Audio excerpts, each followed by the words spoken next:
어제 다민족 축제 아니라 봉사 많이 하시고 엄청 피곤하실 텐데 하나님께서 좋은 것들은 여러분들에게 다시 되갚아 주기를 30배, 60배, 100배로 되갚아 주기를 주의 이름으로 축원하고 감사를 드립니다.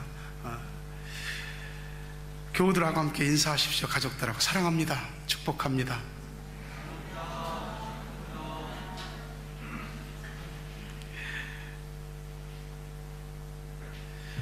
오늘 종려주일이고 한 주간은 고난주간으로 지내게 되는데 종려주일이 무엇일까요?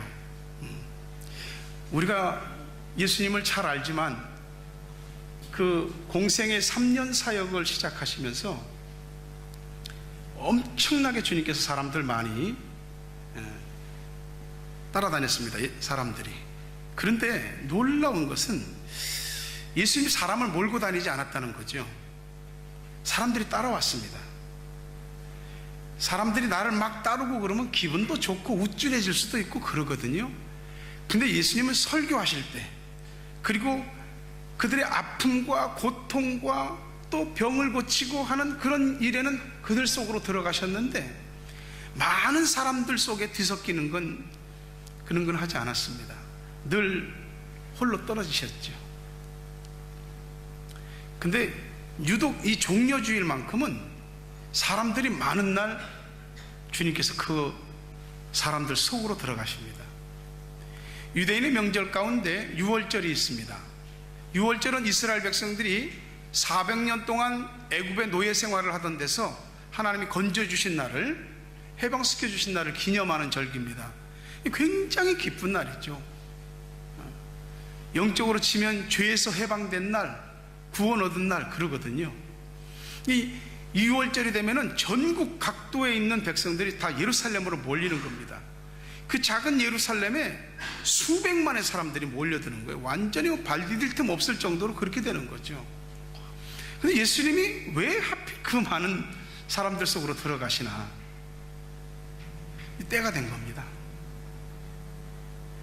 무슨 소리죠 이게? 음악이? 그렇구나. 그럼 거기도 은혜 받는 시간이고 우리도 됐습니다. 그분은 꼭 다 돼야 되겠네요. 그 많은 사람들이 운집해 있는 곳에 주님이 나타나신 이유는 때가 된 겁니다. 무슨 때가? 하나님의 때가, 십자가를 지시기 위한, 구원을 이루시기 위한 때가 된 겁니다. 그래서 예수님께서는 겟세마네 동산 건너편에 있는 골든 게이트라고 하는 이 아치형으로 된 황금문을 지나서 예루살렘으로 들어오십니다. 그날 일어났던 사건들 때문에 종려주일이라고 합니다.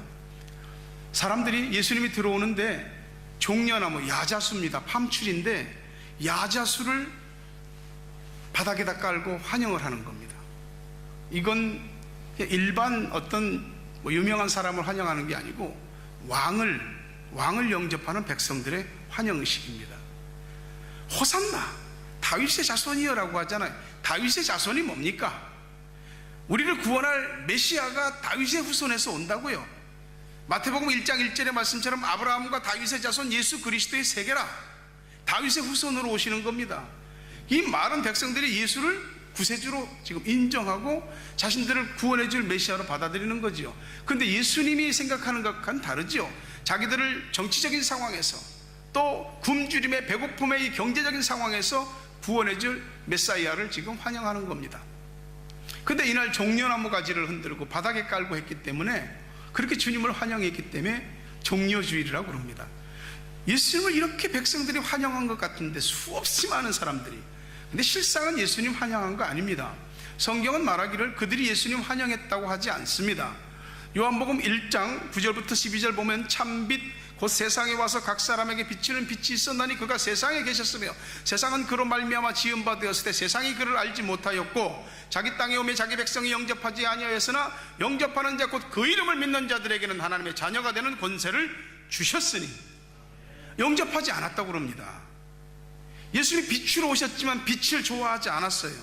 자기 땅에 왔지만 자기 백성들이 영접하지 않았습니다. 이 사람들이 지금 환영하는 이유는 단지 정치적으로 우리를 속박에서 풀어줄 구세주, 그 오병이어를 일으킨 주님, 그 떡 7덩이로 4,000명을 먹이신 그 주님, 그 능력 임금이면 우리 다 먹여 살릴 거 아니냐고.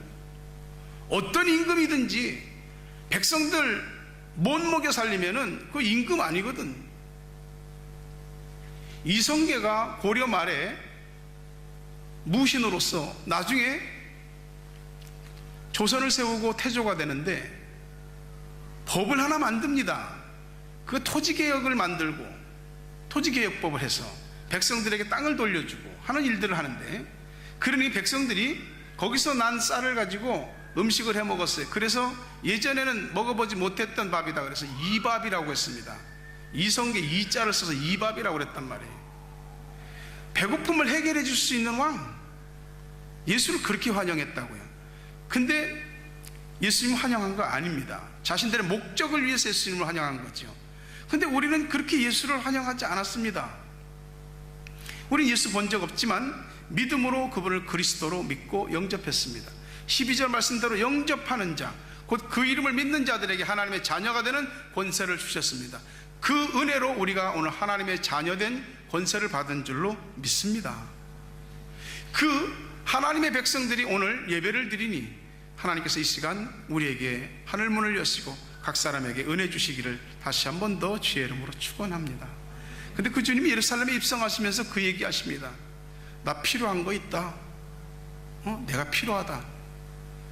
주님이 필요하다고 얘기하신 참 독특한 장면이 나옵니다.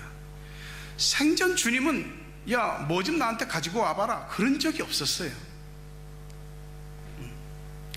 믿음 그것만 보여달라고 그랬지 뭐 가지고 와봐라 그런 적이 없거든요.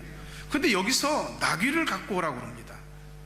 나귀라고 하는 것은 겸손의 상징이죠. 이거 왜 나귀를 끌고 오라고 그러냐? 주님이 그냥 하시는 얘기가 아니고 성경의 예언을 성취시키기 위함입니다. 스가랴 9장 9절에 보면 시온에 따라 크게 기뻐할지어다, 예루살렘에 따라 즐거이 부를지어다, 보라 내 왕이 내게 임하나니 그는 공의로우시며 구원을 베푸시며 겸손하여서 나귀를 타시나니 나귀의 작은 것 곧 나귀 새끼니라. 이 예언의 말씀을 이루기 위해서 하시는 거예요. 주님께서 하시는 말씀들은 하나도 헛된 것이 없습니다.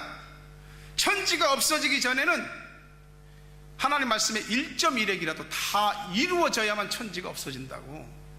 그만큼 말씀은 헛되이 나갔다가 헛되이 사라지는 법이 없습니다. 다 이루어집니다.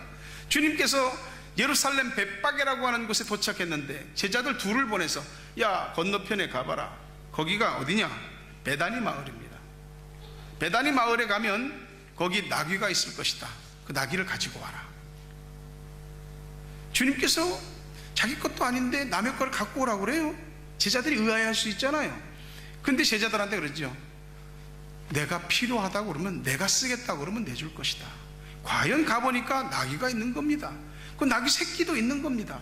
제자들이 가서 주인한테 물어보지도 않고 그 나귀를 쓱 끌고 오니까 도둑놈 아니에요. 주인이 당신 뭐야, 왜 남의 나귀에 손을 대는 거냐라고 얘기하는 거죠. 이 나귀라고 하는 것은 이 당시 고대에는 굉장히 중요한 수단입니다. 교통수단이기도 하고요, 집에 물건을 운반하는 수단이기도 하고, 나귀는 집에서 굉장히 소중한 자산입니다. 이 사람에게 이 나귀가 많은 것 중에 한 마리였을까요? 아니면 이 하나밖에 없는 나귀였을까요? 그건 잘 모르겠어요. 근데 분명한 건 나귀가 많이 있었던 것이 아니고 한 마리가 묶여 있었던 걸로 봐서 이 사람에게 이 나귀가 한 마리였을 것이라고 보는 거죠. 새끼도 있다는 것은 새끼는 미래의 자산적 가치 아닙니까? 다 끌고 가는 겁니다. 뭐냐고, 당신들 왜 남의 것에 손대냐고. 주님이 필요하시답니다. 이 말 한마디에 이 주인이 가져가세요 그러는 겁니다. 성경에서 이 사람 누군지 얘기 안 하고 있습니다. 이름도 몰라, 성도 몰라. 근데 이 사람이 이걸 내줬습니다. 여러분, 어느 날 주님께서 우리들에게 그런 말씀 하시지 않을까요? 은혜를 주시든지 도전을 주시든지 감동을 주시든지, 야, 내가 좀 너 뭐 필요하다. 어떻게 생각하십니까?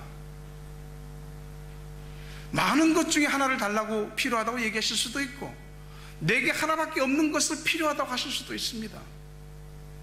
야, 네 시간 좀 나한테 좀 다오. 응? 네 몸 좀, 네 손, 발 좀 내가 필요하다. 내가 네 믿음이 필요하다. 내가 네 물질이 필요하다. 내가 네 인생에 뭐가 필요하다. 어떤 경로를 통해서든지 마음에 와닿는 거 있습니다. 은혜라고 하는 건 말이죠, 마음에 한 번, 두 번, 한 세 번 정도 계속해서 반복적으로 와닿으면은 그거는 하나님이 나한테 말씀하시는 겁니다. 예, 다른 나귀도 많이 있지 않겠습니까? 지금 바로 여기 주님 계신 그곳에서 나귀를 구할 수도 있는데 굳이 그 맞은편 베다미 마을까지 갈 필요 있을까? 굳이 나한테 주님이 얘기하실 필요가 있을까? 우선권을 주는 겁니다. 나한테 기회를 주는 거예요. 하나님의 일을 이룰 수 있는 기회를 주시는 겁니다. 그 좋은 아파트 하나 분양하려고 해도 신청이 장난이 아닙니다. 한국주택공사에서 짜이 아파트 분양한다고 그러니까 시가가 9억이랍니다. 어떻게나 사람들이 늘어섰는지. 근데 시가도 비싸기도 비싸지만 일단 기본적으로 계약금 걸고 중도금 걸고 하는데 한 3억은 필요한 거예요, 현금이.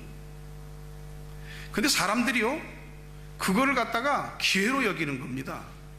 다른 사람들한테 돈을 빌려서라도, 은행에 대출을 일으켜서라도 그 돈을 3억을 만들려고 그러는 거예요. 왜요? 완공되기만 하면 이거 전세로 놔도 그냥 바로 9억입니다. 딱 완공되기만 하면 그 완공된 시점으로 벌써 2, 3억은 올라가 버리거든. 그러니 일단 분양 받아놓고 나하고 계약만 딱 하면 돼. 기회 안 놓치려고 그러잖아요. 주님께서 우리들에게 어떤 은혜의 마음을 주신다? 내가 뭐 필요하다라고 할 때 그건 나한테 우선권 주는 겁니다. 다른 사람 시켰을 때 내가 NO 하면 다른 데로 가겠죠. 그러나 일단 우선권을 준 겁니다. 이스라엘 백성들이 하나님의 그 은혜의 복음을 첫 번째로 수여받을 수 있는 자격을 하나님이 주셨잖아요. 선민으로서 먼저 예수를 받아들일 수 있는, 먼저 하나님의 백성이 될 수 있는 선민의 은혜를 주셨잖아요. 근데 그 사람들이 그거 자신이 어떤 역할인지도 모르고 어떻게 자신들이 부름받은 것인지도 모르고 감당 안 하니까 하나님이 이 복음을 이방인에게 돌려버려서 오늘 전 세계에 예수 믿는 사람들이 이렇게 늘어난 거 아닙니까? 주께서 우리들에게 난 뭐 필요하다 말씀하실 수 있습니다. 이것은 소유권의 문제죠. 생명이 누구에게 달려 있습니까? 살고 싶다고 더 삽니까? 죽고 싶다고 죽어집니까? 아니더라고요. 살고 죽는 거 하나님께 달려 있습니다. 높고 낮음도 하나님께 달려 있습니다. 높아지고 싶다고 높아집니까?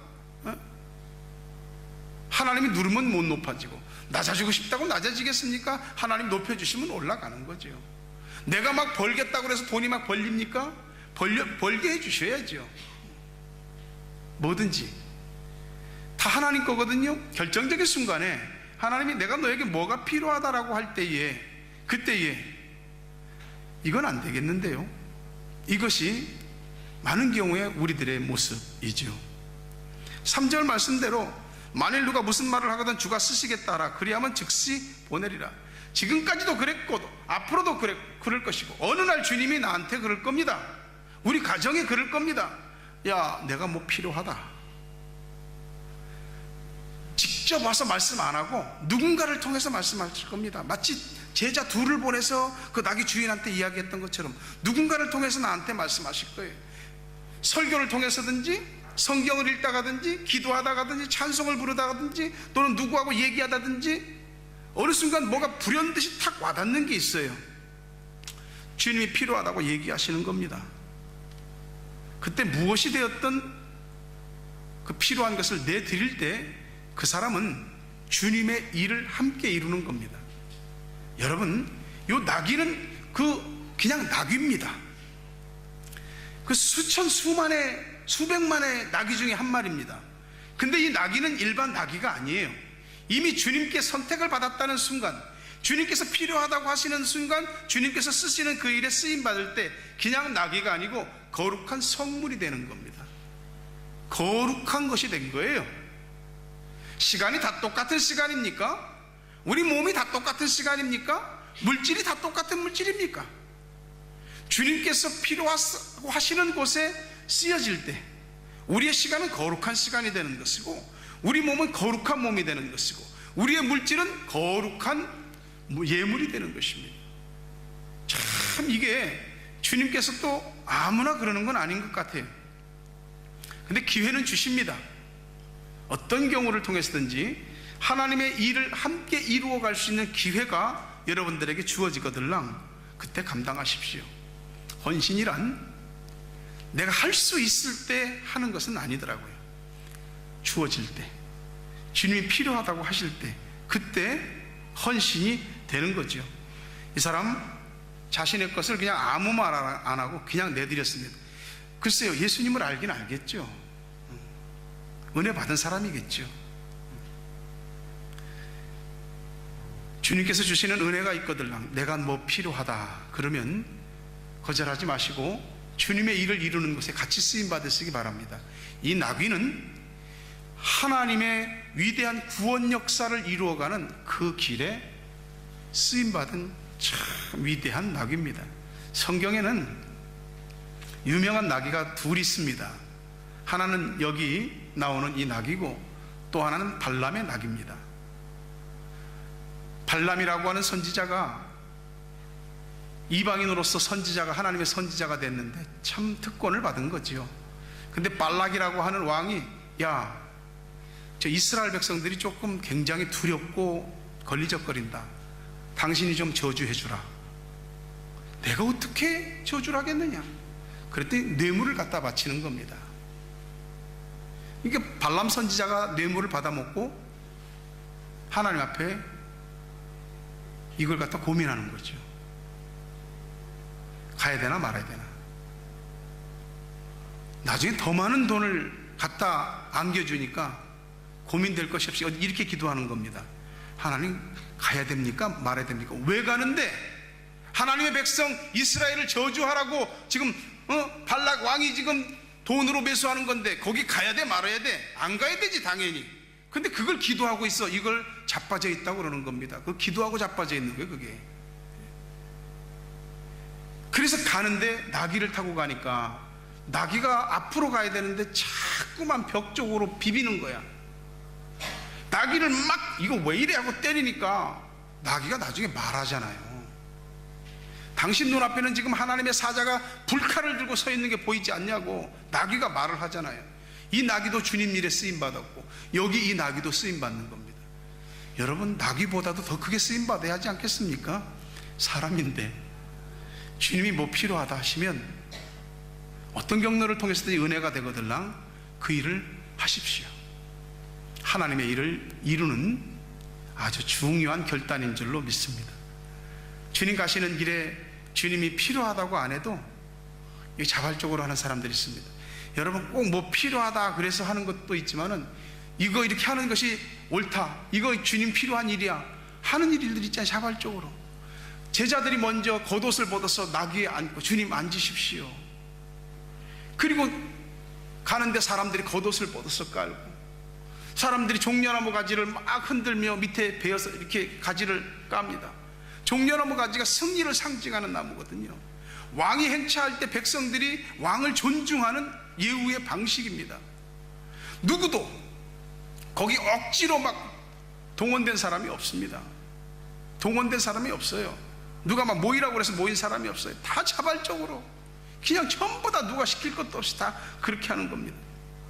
우리 속에 무언가를 향한 마음이 막 일어나면은 그 마음이 마음으로 끝나지 않으려면 표현되어져야 되는 거죠. 표현되어지지 않는 마음은 그냥 마음속에만 담아져 있는 겁니다. 주님에 대한 여러분의 어떤 마음들이 있습니까? 이렇게 하심으로써 주님이 좋아하실 것이다. 이게 바로 주님이 나한테 뭘 요구하시는 것일 것이다. 우리 생각할 수 있잖아요. 자발적으로 주님이 시켜서 하는 일 말고 자발적으로 하는 일도 있잖아요. 겉옷을 깔아드리고 종려나무 가지를 흔들고 깔아드리는 거, 이거 표현하셔야 됩니다. 이스라엘 백성들이 그렇게 주님을 환영했지만은 이 사람들 환영, 아까 서두에 이야기한 대로 진짜 아닙니다. 예수가 자기들 보기에 자기들의 이상이나 현실이나 여러 가지하고 코드가 맞지 않아. 그러니까 매정하게 돌아섭니다. 군중은 매정합니다.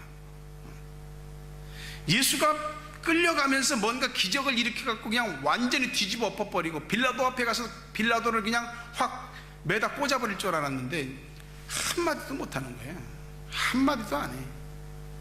그거 보면서 우리가 지금 헛것 믿은 거 아니야? 그러면서 예수에 대해서 마음이 떠나는데 순식간에 떠나버립니다. 오늘 예수님을 환영했던 이 사람들이 불과 며칠 안 있으면 목요일날 겟세마네 동산에서 기도하시다가 체포되시고 금요일날 십자가에 달려 돌아가십니다. 그런데 그 짧은 며칠 동안에 백성들이 확 돌아서 버립니다. 그래도 빌라도는 어떻게든지 예수를 살려보려고 애를 썼다 이 말이에요. 유월절이라고 하는 큰 명절이니까 이럴 때는 대사면령을 내려서 특사로 풀어주는 사람들이 있거든. 바라바하고 예수하고 놓는 거죠.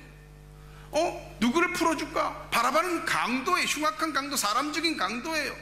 근데 사람들이 누구 풀어주라고 그러냐? 바라바. 뭘 바라봐? 보기는 예수를 바라봐야지. 바라바 풀어줍니다. 예수는 어떻게 십자가에 못 박아 죽이라고 그럽니다. 이 바라바는 예수 잘 모르는 사람일 거예요. 근데 영문도 모르고 예수 때문에 생명을 건진받았어요. 사형수에서. 여러분, 우리가 주님을 향해서 자발적으로 주님이 필요하시답니다. 이거 주님이 필요하실 것 같아. 우리 자발적으로 헌신하는 건 뭐 있습니까? 우리 삶에서 주님이 필요하기 때문에 예수를 끌어다가 우리 삶에 필요한 대로 써먹는다고 한다면은 우리 무당 굿하는 사람들하고 뭐 다릅니까? 주님이 원하시는 그 자리에 내가 있고, 주님이 기뻐하시는 그 일에 내가 서 있고, 주님께서 좋아하시는 일에 우리 발이 가서 움직여야 되는데 내가 알아서 내 인생 사는 거야. 살다가 뭐 안 되면 주님 요것 좀 와서 이거 풀어주셔야 하지 않겠습니까? 그래야 주님이지. 이런 식으로 믿는 겁니다. 우리가 그런 식으로 예수를 믿었다면은 우리 주님께서 원하시는 게 뭔지를 모르는 거죠. 이제 다시 한번 생각하십시다. 종려주일입니다. 주님 앞에 우리가 깔아드려야 될 겉옷을 벗어서 깔아드리고, 그분 가시는 길에 종려나무 가지 깔아서 놔드리고, 종려나무 가지로 주님 환영하는, 진실로 영접하는 자, 하나님의 자녀가 되는 권세를 가진 자의 그 신앙을 우리가 뚜렷하고 분명히 갖고, 만약에 그런 것들이 희미해지거나 잃어버렸다면 회복해야 하지 않겠습니까? 우리 인생에 주님이 써먹을 때가 많아서 필요한 주님이 아니라, 주님이 이거 필요할 것이다 해서 주님을 기쁘시게 해드리는 저와 여러분 되시기를 바랍니다. 끝으로 한 가지만 생각하려고요.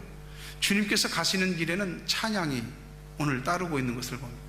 찬양을 굉장히 좋아하세요. 주님이 이 백성은 나를 찬송하기 위하여 지으셨다고 그랬습니다.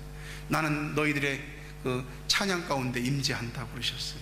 주님께서 입성하시는데 호산나를 외치고 있습니다. 시편 118편 25절에 여호와여 구하옵나니 이제 구원하소서, 여호와여 우리가 구하옵나니 이제 형통하게 하소서. 호산나 이제 구원하소서, 그런 뜻입니다. 우리가 이렇게 어떤 중요한 분들 갈 때 막 길 옆에서 이렇게 막 뭐 깃발 흔들고 환영하고 막 만세 만세 그러는 것처럼 이 사람들도 호산나 만세 그러는 겁니다. 우리 주님께서 우리 그 찬양 듣고 싶어 하잖아요. 개인적으로 하나님 앞에 드리는 찬양, 예배 시간에 드려지는 찬양. 야, 찬양 좀 불러라. 그러지 않으셔도 우리가 찬양함으로써 주님이 얼마나 기뻐하시겠어요. 앞에서도 찬양, 뒤에서도 찬양. 주님 앞뒤를 찬양하는 무리들이 이렇게 호위하면서 가는 겁니다. 여러분이 주님을 향해서 무엇을 할 수 있겠습니까? 주님께서 뭐라고 말씀하시는 게 있을 거예요. 은혜되는 것이 있을 거예요. 그거 필요하다, 내가 쓰겠다. 그러면 여러분이 가지고 있는 모든 것 주님 것입니다. 달라 그러면 드려야죠. 적어도 주님에 대한 뚜렷한 신앙관, 주인의식이 똑바라야 됩니다. 그래야만이 할 수 있습니다. 아무리 귀한 것도 주님이 탁 꺾으면 꺾여지는 거고요, 아무리 많은 것도 주님이 탁 치면 사라지는 거고, 훅 불면 없어지는 겁니다. 이사야 선지자가 말하기를 이 온 천하 열방이 큰 통에 물 한 방울보다도 작다, 이게 하나님 보실 때. 그러니 거기에 우리 하나는 뭐겠습니까? 아무것도 아니죠. 근데 주님이 너무나 우리를 사랑하신단 말이에요. 너무나 우리를 사랑하셔요. 그래서 우리를 위해 죽기 위해서, 우리를 위해서 죄의 고통을 대신받고 용서해 주기 위해서 예루살렘에 입성하시는 겁니다. 그 주님이 필요하시답니다. 뭐가 필요할지. 여러분을 원할 때 주님, 제가 여기 있나이다, 저를 보내주십시오. 주님, 여기 있습니다, 쓰십시오. 할 수 있는 사람들이 되십시오. 겉옷도 깔아드리고 종려나무 가지도 흔들고 주님 앞길을 예비하고, 그리고 찬양할 수 있는, 주님이 필요하다면 자신의 삶 전체를 구별해서 드릴 수 있는 여러분 되시기를 주의 이름으로 축원합니다.